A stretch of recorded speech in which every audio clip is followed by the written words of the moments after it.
یہ موضوع جو ہے وہ ہمارے لیے اور ہمارے لوگوں کے لیے بہت ہی اہمیت کا حامل ہے. اس لحاظ پاکستان میں خصوصی طور پہ اور دنیا میں عمومی طور پہ لاکھوں کروڑ لوگ ایسے ہیں کہ جو بے روزگاری کا شکار ہیں، جن کے پاس اتنے پیسے نہیں ہیں کہ وہ اپنی بنیادی ضروریات کو پورا کر سکیں، یعنی کھانا پینا، بچوں کو ایجوکیشن دینا، ان کو صحت دینا، یہ نہیں کر پا رہے. پاکستان میں تقریباً 35% لوگ ایسے ہیں، 35 to 40% لوگ جو سطح غربت سے نیچے ہیں. یعنی وہ لوگ ایک ایسی زندگی گزار رہے ہیں کہ جو پراپرلی آپ اس کو انسانی زندگی نہیں کہہ سکتے. ان کے پاس ایسی بھی کوئی بات نہیں ہے کہ وہ آگے جا کے اپنی حالت کو بہتر بنا سکے، اپنے بچوں کو تعلیم دے سکے، تاکہ اگر وہ خود بہتر نہیں کر پا رہے تو ایٹ لیسٹ ان کی بچے بہتر کر سکیں. تو یہ بہت ہی بڑا مسئلہ ہے پاکستان کا، اور دنیا میں بھی بہت سارے ممالک کے ساتھ ہے. اور یہ مسئلہ جو ہے وہ اکنامکلی بھی امپورٹنٹ ہے، اس لیے کہ پاکستان اس کے بغیر ترقی نہیں کر سکتا. اگر آپ کے 40% لوگ اتنی غربت میں ہوں گے تو کیسے آپ ترقی کر سکتے ہیں؟ اور معاشرتی طور پر بھی یہ سب سے بڑا اہم مسئلہ ہے، کیونکہ آپ کا معاشرہ انسٹیبل ہے کہ اس میں سے جو لوگ جن کے پاس پیسے ہیں، جن کے پاس پیسے نہیں ہیں، ان کے درمیان فرق بڑھتا جا رہا ہے اور بالکل انتہائی حد تک پہنچ جا رہا ہے. اور تیسرا اگر ہم حوالہ دیکھیں تو اخلاقی لحاظ سے یہ بڑی اہمیت کا حامل ہے. ہم بڑی چھوٹی چھوٹی چیزوں پہ اپنے دین کے حوالے سے ڈسکس کر رہے ہوتے ہیں، بہت ہی جو مائنر چیزیں ہوتی ہیں جس کی کوئی اہمیت نہیں ہوتی، لیکن جو سب سے اہم بات ہے کہ یہ لوگ جو ہمارے معاشرے میں موجود ہیں، جن کے پاس کھانا پینا نہیں ہے، بچے جن کی مشکل میں ہیں، ان کی زندگی اور ان کی جو حالت ہے اس کے لیے ہم، میرا خیال ہے، اللہ تعالیٰ کے سامنے ذمہ دار سب سے پہلے ہوں گے. تو جو سب سے اہم چیز ہے جس کا قرآن میں بار بار ذکر کیا گیا ہے، اس پہ ہماری توجہ نہیں ہے. تو ان تینوں حوالوں سے یعنی یہ موضوع اہم ترین ہے. تو میں جو اس پریزنٹیشن میں کوشش یہ کروں گا، میں نے 3 چیزیں اس میں ڈسکس کرنے کی کوشش کی ہے کہ جو ہمارے مسائل کا حل ہے. پہلی چیز جو ہے ایلیمینیشن آف انٹرسٹ ہے، کہ سود کا خاتمہ. اور دوسری جو چیز ہے وہ ہے زکوٰۃ کی امپلیمنٹیشن. اور تیسری جو ہے وہ job guarantee by the government. یہ 3 چیزیں، یہ 3 پلرز ہیں جس پہ میرا خیال یہ ہے کہ اگر ہم یہ تینوں چیزیں امپلیمنٹ کریں تو ہم اپنے ان مسائل کو حل کر سکتے ہیں اور پاکستان اور اس کے لوگ جو ہیں وہ ایک اچھی زندگی گزار سکتے ہیں. تو میں ون بائی ون ان چیزوں پر ڈسکس کر لیتا ہوں. انٹرسٹ کے حوالے سے جو اہم ترین بات ہے وہ یہ کہ اللہ تعالیٰ نے قرآن میں فرمایا ہے کہ انٹرسٹ جو ہے وہ God will deprive interest of all blessings. یعنی جو بھی انٹرسٹ کے اندر یعنی انٹرسٹ میں آپ جو بھی کام کریں گے اس میں سے اللہ تعالیٰ جو ہے وہ گروتھ کو ختم کر دے گا.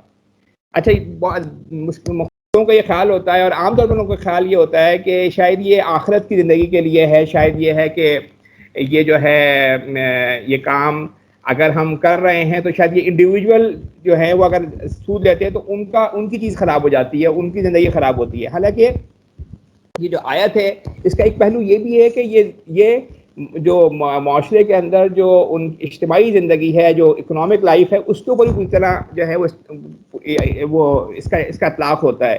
ابھی جو کرونا کا واقعہ ہوا تو اس کے اندر جو ہے وہ مغربی ممالک اور نے جو ہے وہ اپنے انٹرسٹ ریٹس کم کیے، اس لیے کہ ان کے لوگ جو ہم بے روزگار ہو رہے تھے، اس میں سے گروتھ کم ہو رہی تھی اکنامی کے اندر.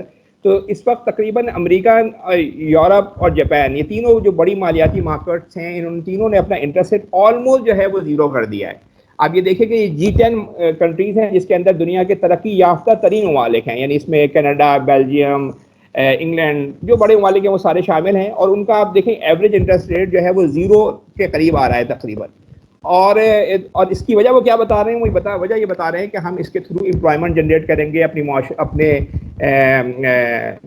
جو ہے وہ لوگوں کو، اپنی اکنامی کو گرو کریں گے. اچھا، پاکستان کے اندر جو ہے وہ پوزیشن یہ ہے کہ پاکستان میں پچھلے سال جب IMF کا پروگرام شروع ہوا تھا تو انہوں نے اپنا انٹرسٹ ریٹ جو ہے وہ 6-7% سے 13% کے اوپر لے کے گئے تھے. اس سے پاکستان کی اکنامی کو بے تحاشا نقصان ہوا تھا. اس نقصان یہ ہوا تھا کہ آپ کو ہر 1% پہ گورنمنٹ کو 1% بڑھانے پہ گورنمنٹ کو 150 ارب روپے جو ہے وہ اور خرچ کرنے پڑ رہے تھے. 150 ارب کا مطلب یہ ہے کہ جو ہماری پوری میٹرو جو بنی ہے اسلام آباد کی اور لاہور کی، دونوں کو ملا لیں تو 1% انٹرسٹ ریٹ کے برابر اس کی کاسٹ ہے. اور 6% انٹرسٹ ریٹ جو ہے وہ بڑھایا، جس کے نتیجے میں گورنمنٹ نے تقریباً 1000 بلین جو ہے وہ زیادہ سود ادا کیا. اور جب گورنمنٹ جو ہے وہ اس طرح سے سود میں اپنے پیسے ضائع کر رہی ہوگی تو ٹیکس جمع کرنے کا کوئی خاص فائدہ نہیں ہے. بہرحال کورونا جب آیا تو یہ فائدہ ہوا گورنمنٹ نے دوبارہ وہ 13 سے دوبارہ 7% پہ لے گئے. تو بہرحال اس کی وجہ سے آپ دیکھیں گے کہ اکنامی میں کچھ نہ کچھ گروتھ جو ہے وہ آ رہی ہے. اچھا یہ پاکستان کا بجٹ ہے. اگر آپ اس میں دیکھیں کہ پاکستان کا جو ٹوٹل ٹیکس ریونیو ہے وہ تقریباً 6.7 ٹریلین کے قریب ہے, جس میں ٹیکس ریونیو بھی ہے اور نان ٹیکس ریونیو تقریباً 1.3 بلین کا ہے. اس میں سے تقریباً 43% جو ہے نا وہ ہم ڈیٹ سروسنگ میں خرچ کر رہے ہیں, قرضہ واپس کرنے میں نہیں, ڈیٹ سروسنگ میں خرچ کر رہے ہیں, یعنی سود ادا کرنے میں خرچ کر رہے ہیں. اور جب آپ یہ دیکھیے کہ سارے پیسے جو آپ کے پاس آ رہے ہیں اس میں سے اتنا بڑے پیمانے پہ جو رقم جو ہے, یعنی سب سے اگر آپ سارے ہیڈ دیکھیں پاکستان میں جو فیڈرل گورنمنٹ ہے جب وہ ٹیکس جمع کرتی ہے تو 60% اس کو دینا ہوتا ہے پروونشل گورنمنٹ کو ٹیکس ریونیو کا, اس سے بھی زیادہ اماؤنٹ جو ہے ڈیٹ سروسنگ کے اوپر جا رہا ہے. یعنی اس کا مطلب یہ ہے کہ جب ہم فیڈرل گورنمنٹ سود دے دیتی ہے تو اس کے پاس, اور جو پروونشل شیئر ادا کر دیتی ہے تو اس کے پاس ایک پیسہ بھی نہیں ہوتا نہ دفاع پہ خرچ کرنے کا نہ کسی اور چیز پہ خرچ کرنے کا, اور وہ شروع ہی قرض سے شروع کرتی ہے. تو اتنا خراب حالات ہیں. اس میں سے تقریباً 2.6 بلین جو ہے نا وہ لوکل قرض ہے. لوکل یعنی لوکل ہم قرض پہ سود دے رہے ہیں جس پہ انٹرسٹ ریٹ جو ہے نا وہ گورنمنٹ کنٹرول کر سکتی ہے. جس طرح سے فیڈرل گورنمنٹ جو میں نے بتایا کہ مغربی گورنمنٹس ہیں انہوں نے اپنا انٹرسٹ ریٹ کم کیا ہے, تو اگر یہ 2.6 ٹریلین جو ہم لوکل ڈیٹ دے رہے ہیں, لوکل ڈیٹ پہ سود دے رہے ہیں, اگر اس ریٹ کو 7% سے ہم 1% کے نیچے 1% تک لے جائیں یا اس, تو یعنی یہ نہ ابھی ایلیمنیٹ نہیں کر رہے ہم, صرف مغربی ممالک میں جو ریٹ اپلائی ہو رہا ہے اس کے قریب لے جائیں تو اس میں سے 2000 بلین جو ہے وہ بچائے جا سکتے ہیں. اور ان 2000 بلین پہ سوچیں جب آپ وہ غریبوں کو دیے جائیں گے, اس سے انفراسٹرکچر بنایا جائے گا, اس سے بقیہ کام ہوں گے, تو ملک کہاں سے کہاں پہنچ سکتا ہے. اچھا اس میں آپ یہ دیکھیے کہ یہ ایک چارٹ بنا ہوا ہے جس میں مختلف جو ہے ممالک کا جو ہے وہ لکھا ہوا ہے, اور اس کو دو وائی ایکسس پہ ہم نے یہ بتایا کہ انٹرسٹ ایکسپینس کتنا ہے ریونیو کا. کیا پاکستان میں آپ دیکھیے, پاکستان میں جو انٹرسٹ ایکسپینس ریونیو کا تقریباً 43% آ رہا ہے یہاں پہ, ٹھیک ہے. اور دوسرے ایکسس پہ یہ دکھایا جا رہا ہے کہ گورنمنٹ کا ڈیٹ جی ڈی پی کے ساتھ کتنا ہے. حالانکہ پاکستان میں جو ڈیٹ ہے یعنی جو جی ڈی پی ہے وہ بہت زیادہ نہیں ہے, بہت سارا یعنی ان ڈاکومنٹڈ جی ڈی پی بھی ہے, پھر بھی اور یعنی آپ یہ دیکھیے کہ پاکستان میں debt to G D P ratio ہے وہ تقریباً 80% ہے. یعنی اگر ہم 100 روپے ہماری جی ڈی پی ہے پورے سال میں ہم پروڈیوس کرتے ہیں تو ہمارا قرضہ 80 روپے ہے, جو بہت زیادہ نہیں ہے کمپیئر ٹو ڈیولپ کنٹریز کے. بالکل آخر میں آپ دیکھیے ڈیولپ کنٹریز کا تذکرہ آ رہا ہے, اس میں وہاں پہ یہ جو ریشو ہے وہ 120% ہے. یعنی امریکہ کے جو مغربی ممالک ہیں وہاں پہ جو ان کی جی ڈی پی ہے نا کہ بہت جی ڈی پی, اگر ہم جاپان سے کمپیئر کریں تو ہماری جی ڈی پی جو ہے وہ ان کا 2% بھی نہیں ہوگی, بلکہ ایک چھوٹے سے ملک سے کمپیئر کرتے ہیں ہانگ کانگ سے, اس کی جی ڈی پی ہمارے پاکستان کے برابر ہے اور اس کی آبادی پاکستان سے 40 ٹائمز کم ہے. تو اس سے یہ پتہ چل رہا ہے کہ ہماری جی ڈی پی زیادہ نہیں ہے, اور لیکن اس کے باوجود بھی ہمارے جو ہم سود دے رہے ہیں اس کے اوپر بہت زیادہ دے رہے ہیں. وہ تقریباً بات ہوئی تھی کہ 42 سے 43% ہم سود دے رہے ہیں, جبکہ ڈیولپ کنٹریز کا قرض بھی زیادہ ہے, لیکن کیونکہ انہوں نے انٹرسٹ ریٹ بہت کم رکھا ہوا ہے ان کا. یعنی امریکہ میں 4 آنے, یورپین کچھ کنٹریز میں نیگیٹو کے اوپر ہے. یعنی اگر آپ پیسے بینک میں رکھواتے ہیں تو آپ کو پیسے دینے پڑتے ہیں, بینک آپ کو نہیں دے رہا ہوتا, وہ کہتے ہیں نیگیٹو انٹرسٹ ریٹ یا اسے کہتے ہیں کیش مینٹیننس فی. تو ہمارے یہ بڑا کلیئرلی نظر آ رہا ہے کہ ہمارے سود کا, ہمارے قرضے کا لیول اتنا زیادہ نہیں ہے, لیکن کیونکہ ہم نے انٹرسٹ ریٹ بہت زیادہ رکھا ہوا ہے اس وجہ سے ہمارے جو پیسے آتے ہیں ٹیکس سے اس کے 43% جو ہے وہ سود میں چلا جاتا ہے. جبکہ جو ڈیولپ کنٹریز ہیں جیسے امریکہ, پورا یورپ, اس کا 5% بھی نہیں جا رہا ہوتا. حالانکہ ان کے قرضے بہت ہیں لیکن کیونکہ انہوں نے انٹرسٹ ریٹ کم رکھے ہوئے ہیں تو اس وجہ سے ان کے پاس 95% اس بات کے لیے ہوتا ہے کہ وہ یعنی اپنے جو ہے وہ کنسٹرکٹیو کاموں میں, انفراسٹرکچر کے اندر ان چیزوں میں خرچ کر سکیں.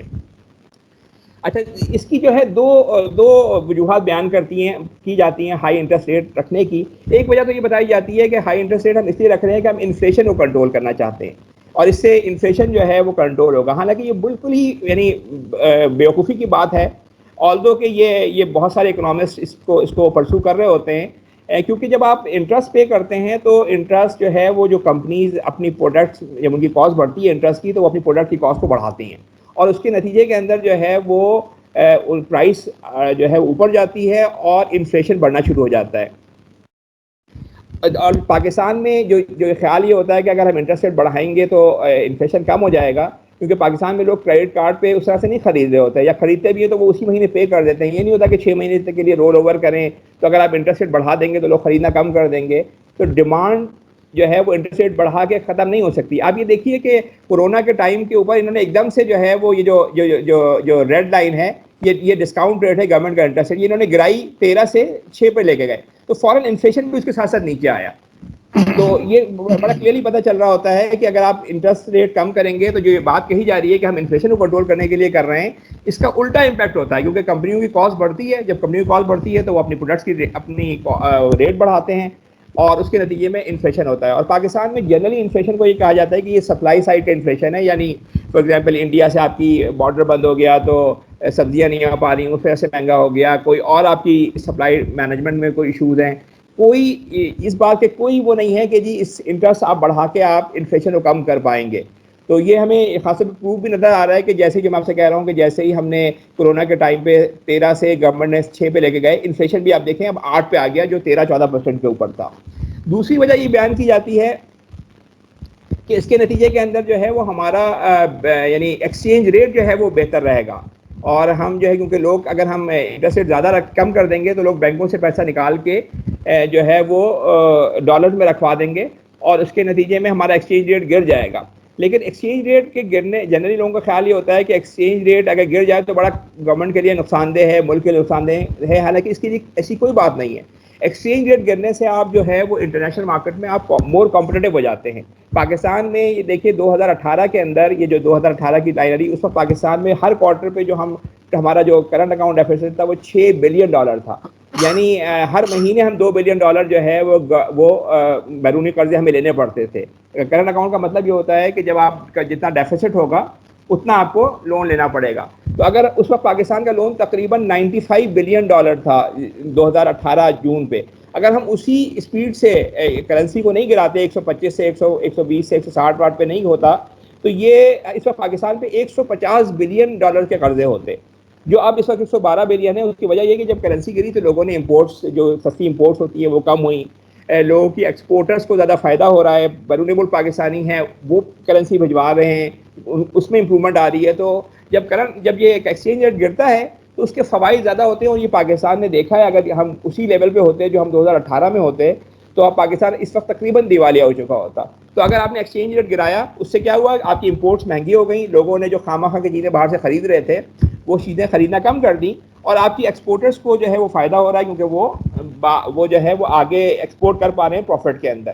تو یہ جو دونوں وجوہات بیان کی جا رہی ہوتی ہیں انٹرسٹ ریٹ ہائی کرنے کی, کہ جی پہلی بات یہ کہ ہم اس سے انفلیشن کنٹرول کر لیں گے, یہ بھی مطلب اس کی بھی کوئی بیسس نظر نہیں آ رہی ہے, اور یہ نظر آ رہا ہے کہ جب آپ نے ریٹ بڑھایا تو اس سے آپ کا انفلیشن کا نقصان ہوا. اور دوسری بات جو کی جاتی ہے کہ آپ ایکسچینج ریٹ کو کنٹرول کرنا چاہتے ہیں, یہ بات بھی اس لحاظ سے ٹھیک نہیں ہے, کیونکہ ایکسچینج ریٹ کو آپ کو اگر آپ گرتا ہے, یعنی ہم 125 سے 150 پہ گئے, 125 پہ اگر آپ رہتے ہیں اور 150 بلین کا آپ کا قرضہ ہوتا ہے تو وہ پاکستان کے لیے بڑا نقصان دیتا ہے, کیونکہ دیوالیہ ہو جاتا پاکستان. لیکن جو 160 پہ گئے ہیں اور آپ کا قرضہ کا اب جو انکریز ہو رہا ہے وہ کم ہوا ہے, تو اس کا پاکستان کو فائدہ یہ ہوگا کہ وہ سسٹینیبل ہو گیا. آپ پاکستان کی امپورٹ اور ایکسپورٹس اور امپورٹس میں تقریباً 22-20 یعنی آدھی ہیں, جتنی ہم امپورٹ کر رہے ہیں اور جتنی امپورٹ کر رہے ہیں وہ تقریباً ایکسپورٹ سے ڈبل ہے. لیکن بیرون ملک پاکستانی جو ہے وہ پاکستان میں جو لیبر سعودی عرب میں, دبئی میں اور جگہوں پہ محنت کر رہے ہیں, وہ جو پیسے بھجواتے ہیں وہ اس گیپ کو کمپلیٹ کر دیتے ہیں. جبکہ 2 سال پہلے یہ تھا کہ وہ بھی یعنی باہر سے پیسے لینے کے باوجود بھی ہم اس کو وہ نہیں کر پا رہے تھے, اور ہر مہینے میں $2 بلین کے قرضے ایڈ کرنے پڑ رہے تھے. تو اس لحاظ سے یہ دونوں وجوہات بیان کی گئی ہیں, یہ فلاڈ وجوہات ہیں. اور اگر یہ اس میں سے کوئی ایکسچینج ریٹ آپ کو گر بھی جاتا ہے اور کوئی تھوڑا سا آپ کو یعنی اور مسئلے بھی ہو جاتے ہیں, پھر بھی آپ سوچیں کہ اگر انٹرسٹ ریٹس ہم گورنمنٹ جو ہے کم کر دے, یا آلموسٹ پہلے اسٹیج پہ مغربی ممالک کے برابر ہی لے جائے, تو اس کے پاس ایک یعنی بہت ہی بڑا جو ہے وہ فسکل اسپیس نکلے گی, جس سے وہ انفراسٹرکچر بنا سکتی ہے, جس سے وہ غریبوں کی زندگی بدل سکتی ہے. تو کوئی اس کا مقابلہ نہیں ہے. آپ گورنمنٹ نے خواہ یعنی انٹرسٹ ریٹ بڑھا کے اپنا خرچہ بڑھا رہی ہے, جبکہ اس کو چاہیے کہ انٹرسٹ ریٹ کم کرے. اور یہ انٹرسٹ کیا ہوتا ہے, جب بینکوں میں رکھواتے ہیں تو لوگوں کے جنہوں نے بینکوں میں رکھوایا ہوا ہوتا ہے وہ ان کو تھوڑے زیادہ پیسے ملنے لگتے ہیں, لیکن وہ اگر آپ ان کو پیسے کم ملیں گے تو وہ کسی اچھے کاروبار میں لگائیں گے, کسی اور چیز میں لگائیں گے, تو اس سے وہ کاروبار بھی کی جو ہے وہ بھی امپروو ہوگا. تو اس لحاظ سے جو انٹرسٹ کی ایلیمینیشن جو اللہ تعالیٰ نے کہا ہے نا کہ ہم بلیسنگ ختم کر دیتے ہیں, ابھی میں صرف دنیا کے حوالے سے فگر سے آپ کو بتا رہا ہوں, لیکن دین میں کے حوالے سے قرآن نے جو بات آج سے 14 سال پہلے کہی ہے کہ جب انٹرسٹ ہوگا تو اس میں اللہ تعالیٰ بلیسنگ ختم کر دے گا. اور ظاہر ہے کہ اس کو ہم فگر سے دیکھ بھی رہے ہیں. تو پہلی بات تو یہ ہو گئی. اچھا اس پہ ہم آگے چلتے ہیں میرا خیال ہے کیونکہ ٹائم بھی تھوڑا سا کم ہے. اچھا یہ میں جو آپ کو بتانا چاہ رہا تھا کہ اگر ہم 2.9 بلین سے ہمارے جو ہے وہ قرضے یعنی اگر ہم انٹرسٹ ریٹ کم کر جائیں تو ہم تقریباً 2000 بلین ہمارے پاس جو ہے فسکل اسپیس نکلے گی. اور اس ایڈیشنل اسپیس سے with this additional fiscal space development expenses میں بھی ٹرپلڈ, یعنی ابھی ڈیولپمنٹ ایکسپینڈیچر جو پاکستان میں ہو رہے ہیں وہ 900 ارب روپے کے برابر ہو رہے ہیں. میں نے آپ کو پیچھے دکھایا نا یہ جو اس میں آپ دیکھیں ڈیولپمنٹ 949 بلین ہے, تو یہ 3 گنا بڑھ سکتے ہیں. اور کیا کہتے ہیں یہ پوری زندگی اور پوری اکنامی پاکستان کی چینج ہو سکتی ہے اس سے. تو پہلا جو ہے وہ پورشن میں نے اس کے بارے میں بتایا آپ کو انٹرسٹ کے بارے میں. دوسری چیز جو ہے وہ زکوٰۃ کے حوالے سے کہ زکوٰۃ کی امپلیمنٹیشن کتنی ضروری ہے. اس وقت دنیا کے اندر جو ہے نا وہ میں نے جیسے آپ کو کہا کہ دولت کنسنٹریٹ ہو رہی ہے. اس وقت تقریباً 8 یا 10 لوگ ایسے ہیں کہ ان کے پاس اتنی دولت ہے کہ جو آدھی دنیا کے برابر ہے. یہ 2010 میں 388 لوگ تھے, یعنی ایک جہاز میں آ سکتے تھے. 2017 میں 42 لوگ تھے, ایک بس میں آ سکتے تھے, اور ایک گاڑی میں بھی آ سکتے ہیں وہ لوگ کہ جن کے پاس آدھی دنیا کی دولت ہے. اور ابھی جو دولت میں انکریز ہو رہا ہے, پہلے وہ ریسیشن آیا اور ابھی یہ کورونا ہوا, تو انکریز جو ہے وہ صرف پیسے والوں کے پاس جا رہا ہے, یعنی جو غریب غربا ہیں وہ تو خرچ کر کے بیٹھ جاتے ہیں. تو اس وقت تقریباً 650 ملین لوگ دنیا میں ایسے ہیں کہ جو بلو دا پاورٹی لائن ہے. اس میں سے پاکستان کا میں نے آپ کو بتایا کہ تقریباً 70-80 ملین ہے, کیونکہ پاکستان کی آبادی تو دنیا کی زیادہ آبادی میں, لیکن یہاں غربت زیادہ ہے. تو as per world bank there are 650 million people below the poverty line. The poorest in the world are often hungry, have much less access to education. ان کے پاس ایجوکیشن کی ایکسیس نہیں ہوتا. Regularly have no light at night. ان کے پاس lighting وغیرہ کا proper arrangement نہیں ہے. اور یہ پور ہیلتھ سے کی بھی ان کو پرابلم ہو رہی ہوتی ہے. تو بے تحاشا پرابلمس ہیں دنیا میں عمومی طور پہ, پاکستان میں اس سے کہیں زیادہ. تو زکوٰۃ اس کا اللہ تعالیٰ نے حل جو ہے وہ قرآن میں بتایا ہے. اور اس میں بتایا یہ ہے کہ ٹیکسز آن جو ٹیکسز جو ہے وہ جو ویلتھ کے اوپر, زکوٰۃ ویلتھ کے اوپر ٹیکس ہے نا, ویلتھ کے اوپر آپ کو دینا ہے. تو اس کا فائدے کیا ہے ویلتھ پہ لگانے کے, یہ میں آپ کو تھوڑا سا پڑھ دیتا ہوں. ٹیکسز آن کیپٹل ریچ اور private wealth including wealth that does not yield any income. یعنی آپ نے بہت ساری ویلتھ رکھی ہوئی ہے جو کسی استعمال میں نہیں آ رہی. لوگوں نے جزیرے خریدے ہوئے ہیں, بڑے بڑے چیزیں خریدی ہوئی ہیں, کسی استعمال میں نہیں آ رہی, کوئی پروڈکشن نہیں بڑھا رہی, ان پہ انکم ٹیکس نہیں لگتا, لیکن ان پہ جا کے زکوٰۃ یا فیل ٹیکس لگے گا. Capital tax does not burden the poor, یہ پورس کو نہیں کرتا, یہ ظاہر پیسے والوں کے اوپر جو ہے وہ لگے گا. اس کے علاوہ یہ کہ اس کی جب ڈسٹریبیوشن ہوتی ہے اور جب یہ یعنی غریبوں کے پاس جاتا ہے تو اس سے اکنامی بڑھنی شروع ہو جاتی ہے. وہ کیونکہ اگر آپ کو کسی امیر آدمی کو 1 لاکھ روپے ملے تو وہ بینک میں جا کے رکھوا دے گا, غریب کو ملیں گے وہ 1 لاکھ روپے سے چیزیں خریدے گا. جب وہ چیزیں خریدے گا تو اس سے پوری اکنامی چلنا شروع ہوگی, اس اکنامی کی ڈیمانڈ بڑھے گی, گوڈ اینڈ سروسز کی ڈیمانڈ بڑھے گی. اور پھر یہ جو چوتھی بات اس میں لکھی ہے کہ capital tax encourages capitalist to increase their production, کیونکہ ان کو لاس ہوگا اگر وہ بیٹھے رہیں گے اپنا پیسہ ایسی جگہوں پہ لگا کے کہ جہاں پہ انکم نہیں ہو رہی ہے, تو ان کی دولت ایسے سے کم ہوتی جائے گی. لیکن اگر ان سے ہر سال جو ہے وہ پیسے لیے جائیں گے 2.5% کے حساب سے, تو ان کو یہ انکریج کرے ہوگا کہ وہ کسی پروڈکشن والے کام میں لگائیں. اور آخری بات اس میں جو پوائنٹ لکھا ہوا ہے کہ کیپٹل ٹیکس جو ہے وہ کیلکولیشن سے کے لحاظ سے بڑا ایزی ہے, کیونکہ آپ کو پتہ ہے انکم ٹیکس میں بڑی کمپلیکیشن ہے. اس وقت پچھلے دنوں گورنمنٹ نے جو ہے وہ ٹریڈرس پر ٹیکس لگانے کی کوشش کی, لیکن میں آپ کو ایز این اکاؤنٹنٹ بتاؤں کہ اگر آپ ایک بندے کو کسی دکاندار کے ساتھ بٹھا دیں 2 دن بھی نا, تو وہ اس کی صحیح انکم نہیں نکال سکتا کہ کتنی انکم ہے. لیکن سال کے آخر میں اس کی بیلنس شیٹ کیا ہے, اس کے بعد ایسٹس کتنے ہیں, یہ جس طرح سے آپ کو پتہ ہے کہ آپ کی وہ معلوم کرنا آسان ہے, تو یہ کیلکولیشن پوائنٹ آف ویو سے بھی آسان ہے, اس کو امپلیمنٹ کرنا بھی آسان ہے. تو یہاں میں نے آپ کو یہ فرق بتایا کہ انکم ٹیکس اور ویلتھ ٹیکس یعنی زکوٰۃ میں کیا فرق ہے اور کیوں یہ ہر لحاظ سے بہتر ہے. دوسری بات یہ ہے کہ اس میں بات یہ ہے کہ یہ لوگوں کا جنرلی یہ خیال یہ ہوتا ہے کہ زکوٰۃ جو ہے وہ ایک انڈیویجول چیز ہے, حالانکہ یہ لازمی طور پہ یہ مسلم ریاست کو نافذ کرنے کے لیے گیا ہے. قرآن میں کہا گیا ہے کہ جب ہم ان کو اقتدار دیں گے تو یہ زکوٰۃ کو نافذ کریں گے. حضرت ابوبکر صدیق نے اپنے جب یعنی لوگوں نے زکوٰۃ دینے سے انکار کیا نبی کریم صلی اللہ علیہ وسلم کی وفات کے بعد, تو انہوں نے کہا کہ جو لوگ ایک رسی بھی دے رہے تھے یا ایک بھیڑ کا بکرا بچہ بھی دے رہے تھے زکوٰۃ میں, اگر وہ نہیں دیں گے تو میں ان کے خلاف فائٹ کروں گا ٹل ڈیتھ. اور کیونکہ یہ غریبوں کا حق ہے, اس کو آپ نہیں مار سکتے. تو ابھی پاکستان کے اندر اس وقت جو ہے وہ یعنی ایک اندازے کے مطابق جو ٹوٹل زکوٰۃ جمع ہو رہی ہے سارے NGOs کو, گورنمنٹ سب کو ملا لیں, تو وہ ٹوٹل پوٹینشیل کا 10% بھی نہیں ہے. اس لیے کہ بہت امیر لوگ جن کی زکوٰۃ, میں نے آپ کو بتایا نا کہ 10% لوگوں کے پاس زیادہ دولت ہوتی ہے, تو وہ اس طرح سے نہیں خرچ کر رہے ہوتے ہیں. تو یہ بالکل لازمی چیز ہے کہ یہ انفرادی عبادت تو ہے, مگر یہ گورنمنٹ کے اوپر لازمی چیز بھی ہے کہ وہ نافذ کرے. اگر وہ نافذ کرے گی تو وہ 90% لوگ جو 90% دولت جو جس پہ زکوٰۃ نہیں جمع ہو رہی ہے وہ لے سکیں گے اور وہ غریب کو دے سکیں گے. جس طرح ابوبکر صدیق نے کہا کہ یہ غریب کا حق ہے, اور یعنی اس کے اگر یہ نہیں دیں گے تو یہ ریاست کا کام ہے کہ وہ امیر سے لے اور غریب کو دے. تو یہ بڑا کلیئر ہونا چاہیے ہمارے ذہنوں میں کہ یہ انفرادی عبادت نہیں ہے. یہ انفرادی عبادت تو ہے لیکن ساتھ ساتھ یہ اسٹیٹ کا کام ہے کہ وہ لے اور وہ امیر سے لے کے غریب کو دے. پاکستان میں جو زکوٰۃ کا جو پوٹینشیل ہے وہ تقریباً یعنی جو اگر ہم ٹوٹل زکوٰۃ کا پوٹینشیل لیں, یہ تو ڈیٹیل میں لکھا ہوا ہے, ٹائم بھی کم ہے, تقریباً جو پاکستان میں زکوٰۃ کا جو ٹوٹل پوٹینشیل ہے وہ 2.5 ٹریلین یعنی 2500 بلین روپے سے زیادہ ہے. اگر یہ پوٹینشیل ہم گورنمنٹ لے سکے تو ہر غریب فیملی کو سال کے آپ 2 لاکھ روپے دے سکتے ہیں, اور 2 لاکھ روپے جب آپ ان کو ہر سال 2 لاکھ سے زیادہ دے سکتے ہیں. ابھی ہم اس کی بات نہیں کر رہے کہ کیا کہتے ہیں جب آپ ایسا سسٹم بنائیں گے تو بہت سے بیرون ملک پاکستانی ہیں وہ بھی پیسے بھجوا سکتے ہیں, اور بھی آپ چیزیں اس میں سے ڈونیشن بھی لے سکتے ہیں. لیکن جو آپ زکوٰۃ جمع کریں گے اس کے تھرو آپ 2 لاکھ روپے جو ہے ہر فیملی کو دے سکتے ہیں. اور یہ اگر آپ 2 لاکھ روپے ان کی کھانے پینے پہ, ان کی بچوں کی ایجوکیشن پہ, ہیلتھ پہ خرچ کریں تو پاکستان جو ہے وہ کہیں سے کہیں پہنچ سکتا ہے. یہ تھوڑی سی میں نے کیلکولیشن لکھی تھی لیکن میرا خیال ہے کہ ہم آگے بڑھتے ہیں اس میں. اچھا, یہ ریکمنڈیشن ہے کہ زکوٰۃ کے لیے امپلیمنٹیشن کی کیا ریکمنڈیشن ہونی چاہیے. ظاہر ہے اس میں ٹرانسپیرنسی ہونی چاہیے, اس کا پراپرلی آڈٹ فارم کا ہونا چاہیے تاکہ اس پہ ٹرسٹ بلڈ ہو. پھر یہ کہ ہمارے ہاں جو ہے وہ کیا کہتے ہیں بہت سارے یعنی جو ہمارا انکم ٹیکس کے ساتھ ہم ویلتھ ریٹرن جمع کراتے ہیں, اگر اس میں آپ مارکیٹ ویلیوز پہ نمبر لے لیں پراپرٹیز کے تو زکوٰۃ جمع کرنے کے لیے آپ ایگزسٹنگ سسٹم کو بھی یوز کر سکتے ہیں. اور یعنی ابھی ہم جو اپنی پراپرٹی دکھاتے ہیں ویلتھ ٹیکس میں وہ ہسٹورک ویلیو پہ دکھاتے ہیں, تو اگر اس کو مارکیٹ ویلیو پہ لیا جائے اور اس پورے سسٹم کو جو ہے وہ اپڈیٹ کیا جائے تو اس سے جو ہے وہ خاصا بہتر کام ہو سکتا ہے. تیسرا یہ کہ یہ جو این جی اوز وغیرہ جو اچھا کام کر رہی ہیں, جیسے بہت سارے ادارے جو کام کر رہے ہیں, تو لوگوں کو یہ بھی ہونا چاہیے کہ جب وہ زکوٰۃ دیں اپنا تو ریکمنڈ کر سکیں کہ بھائی اس میں سے 30% یا 25% جتنا بھی گورنمنٹ ایگری کرے کہ یہ ان اداروں کو جائے تاکہ ان کا بھی فائدہ ہو.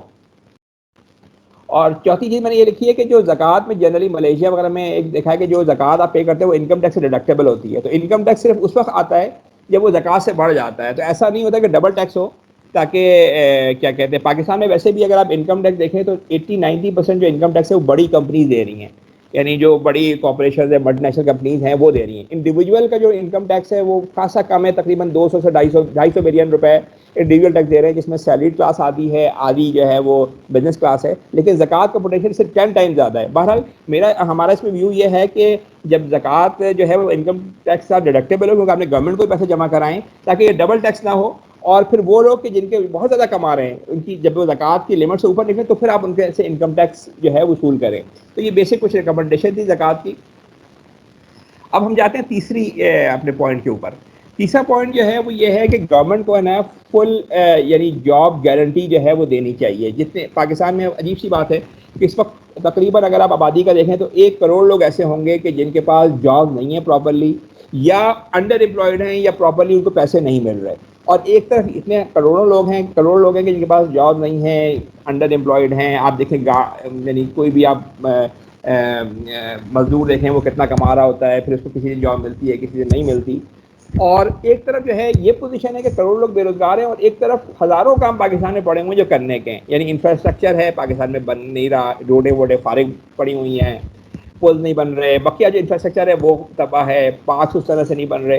تو ایک طرف ہزاروں لوگوں کی ایک ان امپلائڈ لوگوں کی آرمی ہے, اور دوسری طرف جو ہے وہ بے شمار کام پڑے ہوئے ہیں. تو لوگوں کو یہ سمجھ میں نہیں آ رہا کہ یہ کیسا سسٹم ہے کہ جس میں لوگ فارغ ہیں اور کام بھی نہیں ہو پا رہے, اور ہم یہ کہہ رہے ہیں کہ گورنمنٹ کہہ رہی ہے کہ ہمارے پاس بجٹ نہیں ہے.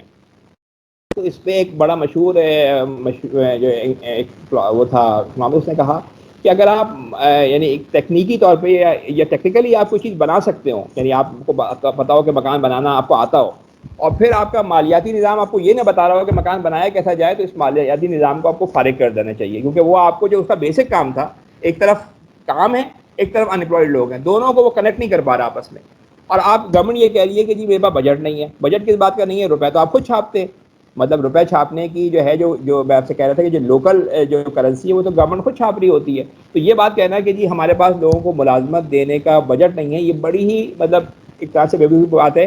اور اس وقت جو ہے اکنامکس کے اندر ایک یہ امریکہ اور یورپ میں بھی ایک بڑی اس پہ لوگ کام کریں کہ ماڈرن مانیٹری تھیوری، وہ یہ کہہ رہے ہیں کہ بجٹ ڈیفیسٹ کو آپ نہ دیکھیں، آپ یہ دیکھیں کہ آپ کے لوگ کتنے میں ریئل ریسورسز ہیں، وہ کام میں آ رہی ہیں یا نہیں آ رہی. اگر وہ کام میں نہیں آ رہی تو پھر بڑا آپ کے لیے نقصان دہ بات ہے. لیکن اگر آپ یہ کہہ رہے ہیں کہ میرے پاس پیسے نہیں ہیں مزدور کو دینے کے لیے اور کام بھی پڑا ہوا ہے، تو آپ ظاہر کرنسی چھاپ کے آپ مزدور کو دیں گے.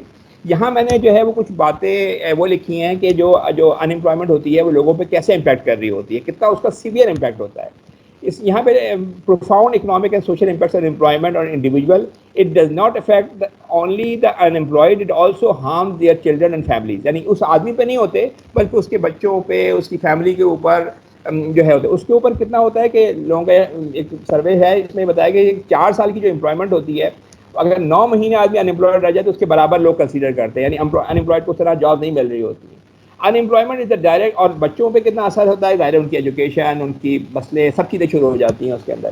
ان employment is the direct indirect contributor to the poverty. یہ پاورٹی کو بڑھا رہا ہوتا ہے، ان ایکوالٹی کو بڑھا رہا ہوتا ہے. It has increase the level of income inequality in most countries. جہاں بھی ان امپلائمنٹ زیادہ ہے وہاں یہ بھی انیکوالٹی بھی بہت زیادہ رہی ہے. Unemployment is highly correlated with harmful social isolation. ایک تو یہ کہ جو ان امپلائمنٹ ہوتے ہیں وہ پھر سوشل آئسولیشن میں چلے جاتے ہیں. Causes depression, anxiety, help lessons, drug problems, crime, مطلب بے تحاشا پرابلم ہے. بالکل یہ ایپیڈیمک ہوتی ہے نا، جیسے بھی کورونا ہے اس طرح کا اس کا ہوتا ہے کہ ایک آدمی ان امپلائڈ ہوتا ہے، ظاہر ہے وہ چیزیں خریدنا بند کرے گا، اس سے جو ہے وہ گڈس کی سیل کم ہو جائے گی، اس سے ایک اور بند، یعنی ایک یہ کہا جاتا ہے کہ ایک ان امپلائڈ آدمی ایک اور آدمی کو ان امپلائے کرتا ہے. تو اس سے جو ہے وہ یہ پرابلم تو ہوتی ہیں کہ آئسولیشن ہے، ڈپریشن ہے، آدمی کام نہیں کر پا رہا.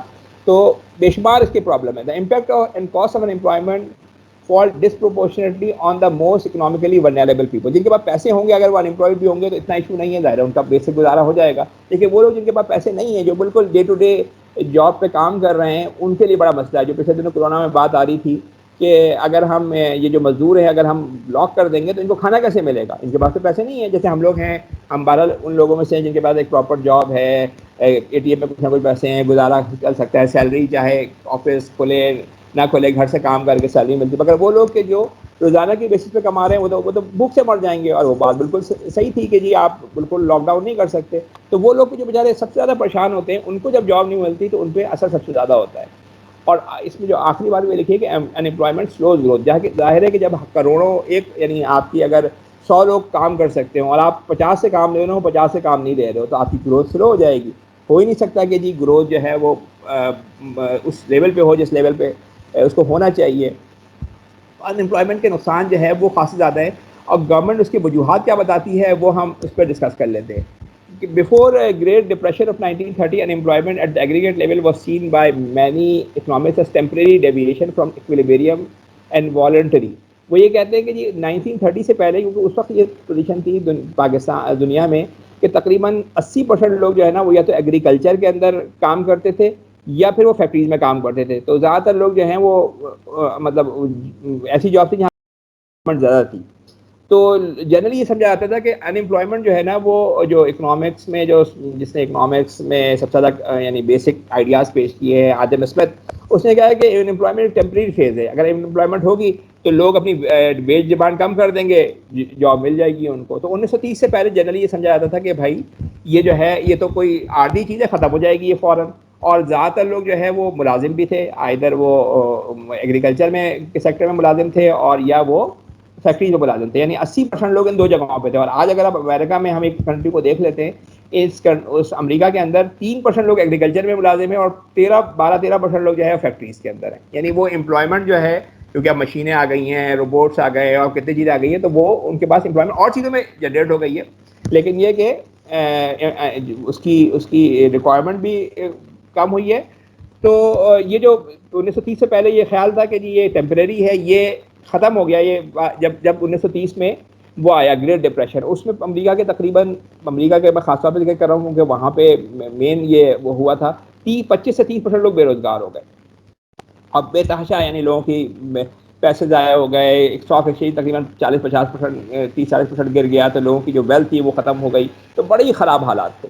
اور اس وقت یہ بات یعنی جو 20ویں صدی کا جو سب سے مشہور اکنامسٹ ہے کینز، لارڈ کینز، اس نے یہ تھیوری دی کہ جی جب تک گورنمنٹ انٹروین نہیں کرے گی اس وقت تک یہ چیزیں ٹھیک نہیں ہوں گی. اس نے کہا کہ ڈیمانڈ کے 3 پورشن ہوتے ہیں. ایک پرائیویٹ ڈیمانڈ ہوتی ہے یعنی لوگ جو خرید رہے ہوتے ہیں, ایک بزنس کی ڈیمانڈ ہوتی ہے, فرم جو کیپٹل گڈ خرید رہی ہے, اور ایک گورنمنٹ کی ڈیمانڈ ہوتی ہے جو گورنمنٹ اپنے کام کرا رہی ہوتی ہے. تو اس نے کہا جیسے ہی ڈپریشن آتا ہے تو پرائیویٹ ڈیمانڈ جو ہے وہ تو ظاہر لوگوں کے پاس پیسے کم ہوتے ہیں, خرچ کرنا کم کر دیتے ہیں, لیکن جو بزنس والے ہوتے ہیں وہ تو فوراً ہی وہ تو دیکھتے ہیں کہ جی آگے پتہ نہیں کیا ہوگا, تو وہ فوراً اپنی کیپٹل انویسٹمنٹ ختم کر دیتے ہیں. تو جب یہ کم ہوتی ہے تو اس سے کیا ہوگا کہ گوڈز اینڈ سروسز کی ڈیمانڈ کم ہوگی, لوگ فیکٹریاں اور بند ہونا شروع ہوگی, تو ایک اسپائرل یعنی وشیس سرکل شروع ہو جائے گا کہ لوگوں کو وہ ہوا, ڈپریشن ہوا, لوگوں نے جو ہے وہ چیزیں خریدنی کم کی, اس سے اور انمپلائمنٹ ہوئی. اور تو اس نے تھیوری یہ دی کہ یہ گورنمنٹ کا کام ہے جیسے ہی انمپلائمنٹ ہو یا ڈپریشن میں جائے تو گورنمنٹ اپنے خرچے بڑھا دے, اور جب وہ خرچے بڑھا دے تو اس کے نتیجے کے اندر جو ہے وہ ساری یعنی اکنامی بیک ٹو ٹریک آئے گی. اور یہ ہوا یہ کہ جب یہ 1930 کے بعد جو امریکہ کا جو پریزیڈنٹ روزویلٹ, اس نے اس زمانے میں ایک بہت بڑی, ابھی میں آگے بتاؤں گا, بھی ایک بڑی اسکیم نکالی جس کی وجہ سے انہوں نے تقریباً 13 ملین لوگوں کو جاب دی, اور بیسک پے پہ دی, جیسے ہماری بیسک سیلری ہوتی ہے اس کے اوپر انہوں نے جاب دی. اور اس کے نتیجے میں امریکہ کا جو انفراسٹرکچر آپ دیکھ رہے ہیں, اور جو وہ بہت سارا انفراسٹرکچر اس وقت بنا, تو گورنمنٹ نے ایک طرح سے اپنی اکنامی کو ریسیشن سے نکال بھی لیا اور ساتھ ساتھ انفراسٹرکچر بھی بلڈ کر دیا. تو یہ 1930 میں جو ہے وہ جب یہ کینز نے یہ تھیوری پیش کی, تو اس کے بعد جو ہے وہ گورنمنٹ ایکٹیولی انٹروین کر رہی تھی, اور امپلائمنٹ جو ہے وہ مین گروتھ مین جو ہے وہ آبجیکٹو ہوتا تھا گورنمنٹس کا.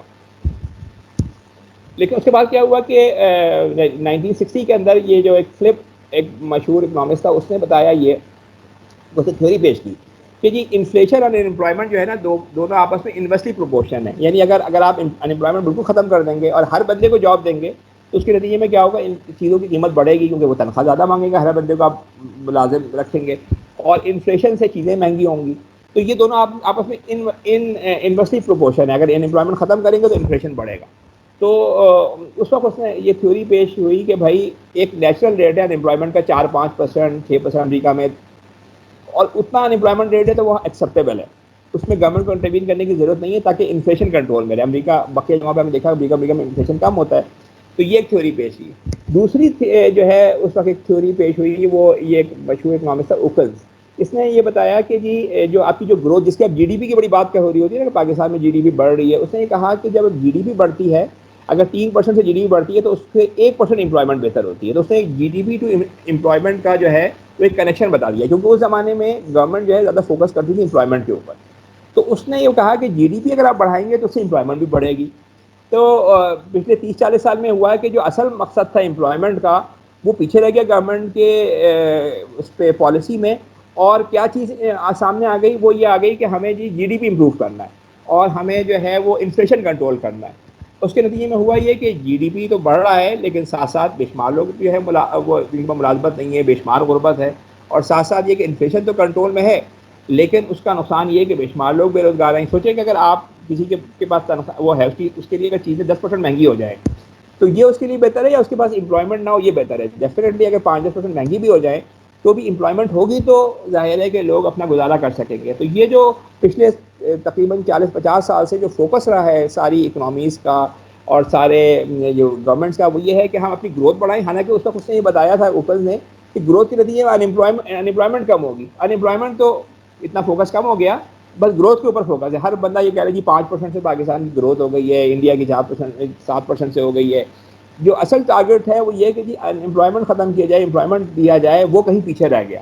اور اسی طریقے سے سب سے زیادہ کنٹرول آپ دیکھیں ٹی وی پہ جب شام کو بیٹھتے ہیں تو ہر وقت یہ بات ہو رہی ہوتی ہے کہ انفلیشن ہو گیا ہے, کہ یہ چیزوں کی قیمتیں بڑھ گئی ہیں. لیکن چیزوں کی قیمتیں بڑھ گئی ہیں, اس سے کچھ لوگوں کا فائدہ ہوگا, کچھ کا نقصان ہوگا. لیکن جو ان امپلائمنٹ ہوگی تو جن کے پاس ملازمت نہیں, انہیں کچھ بھی نہیں مل رہا. تو یہ جو ہے وہ اچھا, اس میں یہاں میں کوئی بتا رہا تھا کہ جب یہ گروتھ ہوتی ہے, جی ڈی پی بڑھتی ہے, اس کے ساتھ ساتھ ضروری نہیں کہ وہ ان امپلائمنٹ کو ختم کر دے. Growth leaves behind pockets of poverty amongst جو ایسے گروپ ہے جو ڈس ایڈوانٹیج, جو کمزور گروپ ہے, ان میں پاورٹی بڑھا بھی سکتی ہے. حالانکہ گروتھ ہو رہی ہوگی, لیکن گروتھ تو آپ مشین سے پیدا کر کے بھی کر سکتے ہیں, اور چیزوں سے بھی کر سکتے ہیں, تو پاورٹی بڑھتی رہے گی. Capitalism necessarily generates poverty in the midst of plenty. یہ منسکی جو ہے مشہور وہ اکنامسٹ ہے, اس نے کہا تھا کہ کیپٹلزم اس طرح کا ہے کیونکہ مارکیٹ کے اوپر ہے, تو مارکیٹ میں جو لوگ بزنس کو رن کر رہے ہوتے ہیں وہ اپنا پروفٹ زیادہ دیکھ رہے ہوتے ہیں. تو وہ یہ کہتا ہے کہ حالانکہ پیسے ہوں گے لیکن بہت سے لوگوں کے پاس اس میں سے پاورٹی میں ہوں گے، کھانا بہت ہوگا لیکن بہت سے لوگ جو ہے وہ ان کے پاس کھانا نہیں ہوگا، اور کھانا ایک سائڈ پہ پھینکا جا رہا ہوگا، ایک سائڈ پہ کھانے یعنی دو روٹی لوگوں کے پاس نہیں ہوگی. بے شمار امریکہ میں یورپ میں بے شمار لوگ ہیں جن کے پاس بے شمار مکان ہیں، یعنی مکان کافی ہیں ان کی آبادی کے لیے لیکن بے شمار لوگ ہوم لیس ہیں. تو اس نے یہ کہا کہ کیپٹلزم جو ہے وہ جس طرح اگر اب اس میں گورنمنٹ صحیح سے انٹروین نہ کرے تو ہوگا کیا کہ پاورٹی جو ہے وہ آلدو کے پیسے بہت ہوں گے. اس وقت امریکہ میں تقریباً آپ کو پتہ ہے امیر ترین ملک ہے دنیا کا، یعنی اس میں اگر اس کی وہ جی ڈی پی پر کیپٹا دیکھی جائے تو پاکستان کی اگر $1,500 ہے تو ان کی $60-65,000 پر کیپٹل جی ڈی پی ہے. اس کا مطلب پاکستان سے 60 گنا زیادہ ان کے لوگ امیر ہیں، لیکن ان کے 50% لوگ ایسے ہیں جن کے پاس یعنی 25 سے 50% لوگ ایسے ہیں جن کے پاس قرضے زیادہ ہیں اور ان کی ویلتھ کم ہے اور مشکل میں وہ رہ رہے ہیں. اچھا، tax incentive and subsidies for business میں exacerbate inequality between wage and, اس کو چھوڑ دیں. آگے contract granted to sophisticate high tech industries generate demand only for skill high wage labour thereby exacerbating income inequality between within the income force. تو یہاں یہ بات یہ کی جا رہی ہے کہ جب آپ اس طرح کی گورنمنٹ کانٹریکٹ بڑھاتی ہے، چیزیں کرتی ہے، تو ہائی اسکل لیبر ہے وہ تو اس کو تو جاب فری مل سکتی ہے، لیکن جو آپ کا لو اسکل لیبر ہے جس کے پاس ایجوکیشن کم ہے، جس کے اسکل سیٹ کم ہے، ان کو جاب نہیں ملے گی، اور ان کو جاب دینا گورنمنٹ کی بنیادی ذمہ داری ہے.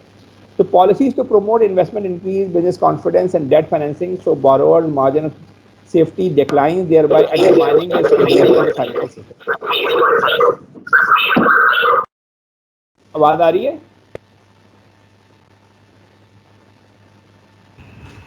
جی سر، تھوڑی سی ڈسٹورشن آ رہی ہے، تھوڑی ڈسٹورشن آئی تھی لیکن اب آ رہی ہے. اچھا جی.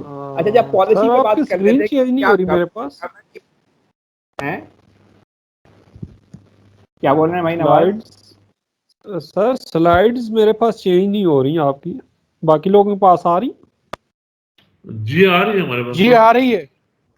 تو میں نے راجا صاحب سے کہا ہے نا کہ ابھی اس وقت approach to eliminate poverty and unemployment ہے ٹھیک ہے. اس وقت. اچھا، اب ہم یہ بتانے کی کوشش کر رہے ہیں کہ جی پالیسی گورنمنٹ کو امپلائمنٹ کے لیے ہونی کیا چاہیے. پہلی بات اس میں یہ بات پوائنٹ ہے کہ true war on poverty must include strategy for full employment. یعنی گورنمنٹ کی پالیسی ہونی چاہیے G D P growth, inflation, یہ بات کی چیزیں. سب سے امپورٹنٹ چیز یہ کہ آپ فل امپلائمنٹ ہے، جتنے لوگ ہوں آپ یعنی بیسک ویج کے اوپر سب کو آپ بتائیں کہ کوئی نہ کوئی کام ہے آپ کے لیے.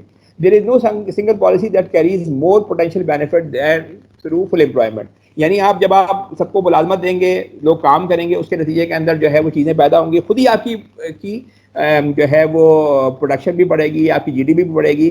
لیکن جب آپ جی ڈی پی پہ صرف فوکس کر رہے ہوتے ہیں اور امپلائمنٹ پہ نہیں کرتے تو اس سے آپ یعنی آپ صحیح ٹارگیٹ نہیں کرتے نا، آپ کو گول سیٹ صحیح رکھنا پڑتا ہے. اگر آپ گول آپ کا صرف جی ڈی پی ہو تو اس میں غربت بڑھتی جائے گی، ان امپلائمنٹ بڑھتی جائے گی. لیکن اگر آپ کی کا گول جو ہے وہ ان امپلائمنٹ ختم کرنا ہو تو اس کے نتیجے کے اندر امپلائمنٹ تو آئے گی، ساتھ ساتھ جی ڈی پی بھی امپروو ہوگی، بقیہ چیزیں بھی آپ کی امپروو ہوں گی. اس میں سوشل ملٹی پلائر ہے، یعنی ایک بندے کو ملازمت ملے گی، اس کے بچے اچھی ایجوکیشن لے سکیں گے، اس کے بچے جو ہے ان کو تعلیم ہوگی، تو یہ ملٹی پلائی ہوگی.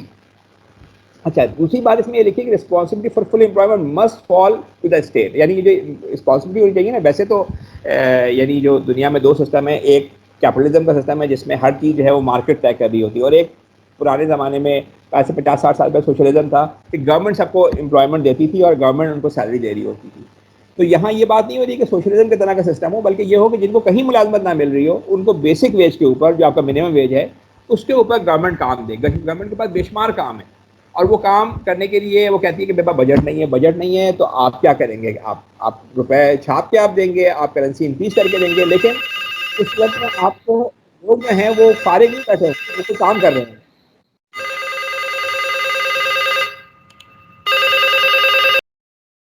کس کی بیل آ رہی ہے؟ تو دوسری جو پوائنٹ ہے وہ یہ کہ رسپانسبلٹی جو امپلائمنٹ کی ہے وہ اسٹیٹ کے اوپر ہے، کیونکہ اس کے پاس ہی یعنی وہی ذمہ دار ہے اس کی. اور اسٹیٹ جو ہے وہ ساورن کرنسی ایشوئر ہے، فائنینشیل کیپیسٹی ہے اس کے اوپر یہ کام کرنے کے لیے. بقیہ ہم انٹرسٹ ریٹس کے اوپر بات کر چکے ہیں، ویلتھ ٹیکس سے بات کر چکے ہیں. اچھا، یہ جو وہ ہے جاب گارنٹی ہے کیا؟ وہ یہ ہے کہ ہر بندے کو جو ہے وہ جو بیسک ویج کے اوپر، جس کو کہیں جاب نہیں ملے، گورنمنٹ جو ہے وہ بیسک ویج پہ اس کو کام دے. ابھی ہم یہ کہتی ہے گورنمنٹ کے منیمم ویج ہے 18-20 ہزار روپے شاید ہے، لیکن وہ بیسک ویج نہیں ہے. جس کو ملازمت نہیں ملے گی وہ زیرو پہ بیٹھا ہوا ہے. اس لیے اس میں ایکسپلائٹیشن بھی ہوتا ہے. بہت سے لوگ ہیں وہ 20 ہزار کی جگہ یعنی کم بھی پیسے دے رہے ہوتے ہیں. تو جب آپ گورنمنٹ کی ذمہ داری ہوگی کہ منیمم ویج پہ آپ جاب دیں گے تو وہ منیمم ویج واقعی منیمم ویج ہوگی اور اس کے اوپر ہی جو ہے پرائیویٹ سیکٹر کام کر رہا ہوگا. تو ایک تو یہ کہ اس میں سب لوگوں کو ملازمت مل رہی ہوگی, دوسرا یہ کہ آپ کو یہ فلور ایک دے رہا ہوگا, بیسک فلور جس کے اوپر وہ ہو رہا ہوگا. تو یہ جو ایک پالیسی ہے ٹرکل ڈاؤن پالیسی کہ آپ اوپر میں بڑی جو ہے وہ جو بزنس مین ہیں ان کے ٹیکس کم کر دیں, اس سے کچھ نہ کچھ فائدہ نیچے ہو جائے گا. جو امریکہ اور یورپ کے اندر زیادہ بات ہو رہی ہوتی ہے, یہ ٹرکل ڈاؤن پالیسی بالکل وہ ہو گئی ہے. اس میں اوپر والوں نے تو فائدہ اٹھایا ہے.